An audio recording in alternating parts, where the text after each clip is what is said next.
Hey guys, Brewski here. Been a little bit, but I decided I was going to go after one of my longer standing dreams for this channel. I'm going to show you guys how to make video game themed terrain, starting with some StarCraft scatter terrain minerals. So for a while, I've always wanted to take things I've seen in video games and actually turn them into scatter terrain for the tabletop games I play, like Warhammer, War Machine, D&D, anything like that. I've always had ideas and been like, okay, I want to somehow make that real and put it on the board. So I decided I would start with this project. It's not super complicated. You're going to need some epoxy resin. You're going to need some kind of basing. You need some kind of mix you can put on the base itself. But other than that, it's really not too hard to do. It's one of the simpler things. But I always loved the look in StarCraft of the mineral fields. And I thought it would be really cool if those were actually on a tabletop. So that's what I'm going to show you guys how to make. Check it out. First off, this is not going to be a quick build. Obviously, I am using some resin. So this is from the epoxy resin store. It's a business not too far from me in California. I found this liquid diamonds casting resin. I really like it. It's very simple to use, and I've not had too much of an issue with it. Doesn't give too many bubbles. So far, thumbs up. You're going to need a few other things. I used one of these trays. This is just a silicone tray, and it produces these kind of gem-shaped pieces of resin. You can see there's some bubbles in there. I wasn't really too picky on the bottoms, as long as the tops were okay. And this one tray did all the pieces you're going to see here. I didn't have to do that twice. I did try recasting in terms of what I actually put in there. You can see there's a bit of a difference. I kind of like this better for what we're doing here. This is a really good looking blue. It's a mixture of liquid ink and glow powder, but for the ones I'm going to use in this project, it's just this Green Stuff World Glow Pigment Space Blue. If you shine UV on it, it glows instantly. I know that's probably flaring the camera lens, but turn it off and it still glows. This is the best pigment powder I've found to use in resin so far. My only complaint is they only make like 5 colors. So I don't know, I'm sure I'll find the rest, but Green Stuff World does a really good job. The other thing is, for these straight crystal pieces, you need straight crystal molds. This was a 15 pack from Let's Resin, all different sizes. Some of them were, some of them are bigger, about 1 inch around, and other ones are smaller, other ones are shorter. So there's a lot of variety to that, and I only used about half for this build. First time trying them, by the way, so that really was not too bad at all. Other than that, we are going to use some medium chipboard. I'm going to try this for the base. I'm a little bit skeptical, to be honest with you, because I think that will work when we paint it, but I'm going to try to avoid that. We're going to use acrylic caulking. We're going to use some PVA, and you'll need some paint and some basic tools.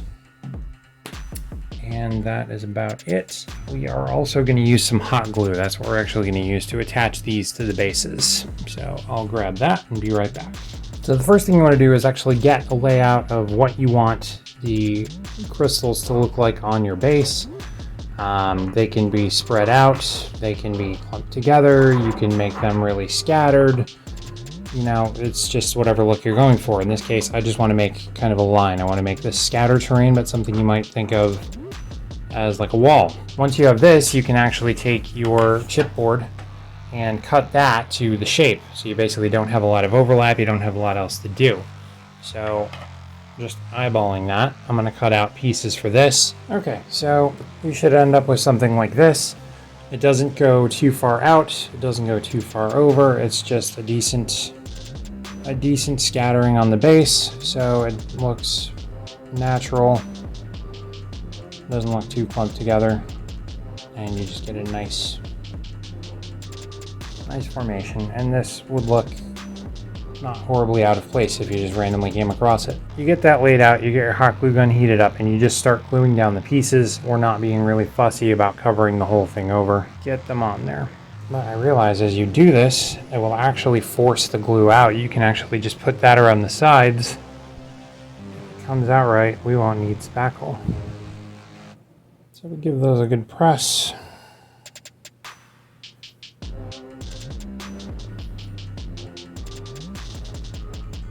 So they're not going anywhere.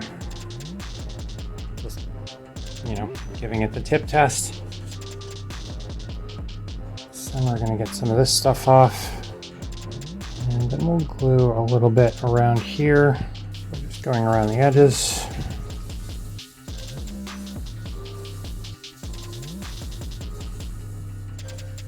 Okay, so that comes out pretty good.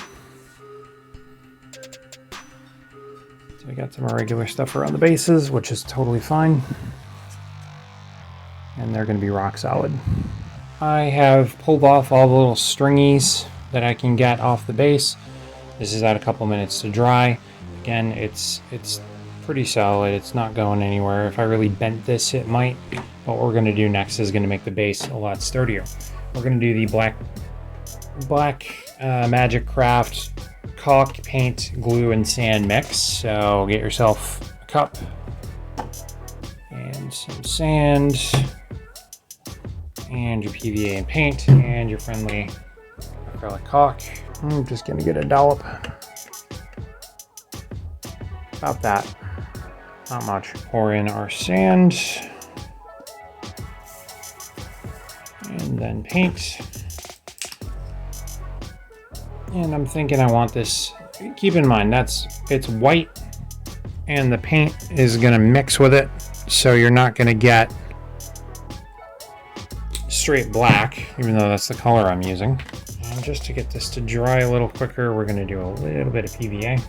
Get yourself a popsicle stick and just mix.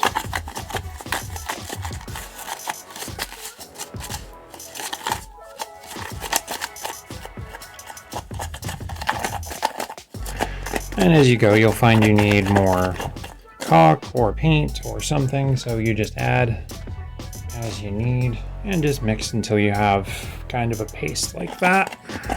It could be more liquid, but that's really not a problem. Now, here's where the fun begins. We want to get this onto the base.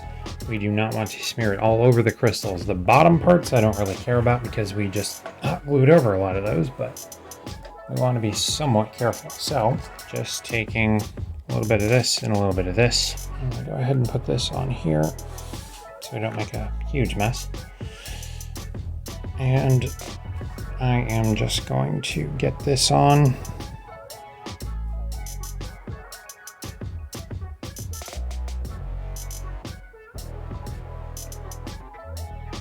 More on the outsides than the in.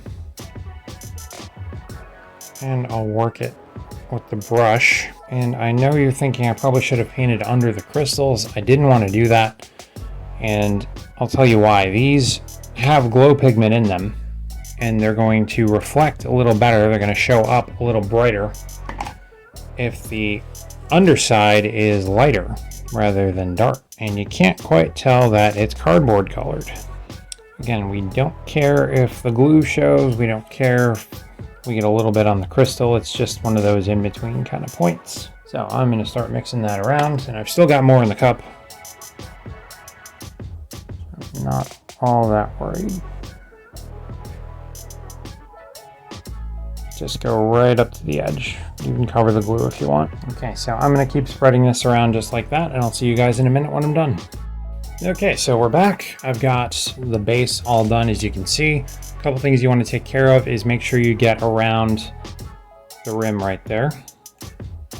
And go ahead and get in between the crystals. Now you'll see I made a little bit of a mess on some of these. I don't really care because they're supposed to be naturally occurring anyway. But if you've got spots you really want to clean off, it's simple. Just take something like a wooden scraper like this. It's not really going to scratch the resin. Just get in there and just get the mix right off. And it will come right off. Very, very easy. Okay, so there's the finished piece. And if you want to have some fun and really see how it looks, whip out a UV flashlight.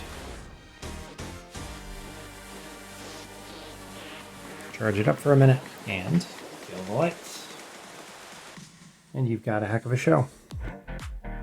Not that you'll be playing in pitch darkness, but still, if you have a black light on in the area, these are going to glow under that just as well. Not too bad. So there you have it. I'm going to keep up with the video game terrain. I've got probably half a dozen ideas right now. If there's something you always thought was cool and you want to see, leave it in the comments. Maybe I'll get to it. Otherwise, like, share this with your friends, subscribe to see more content like it, and I'll see you in the next one. Stay savage, guys.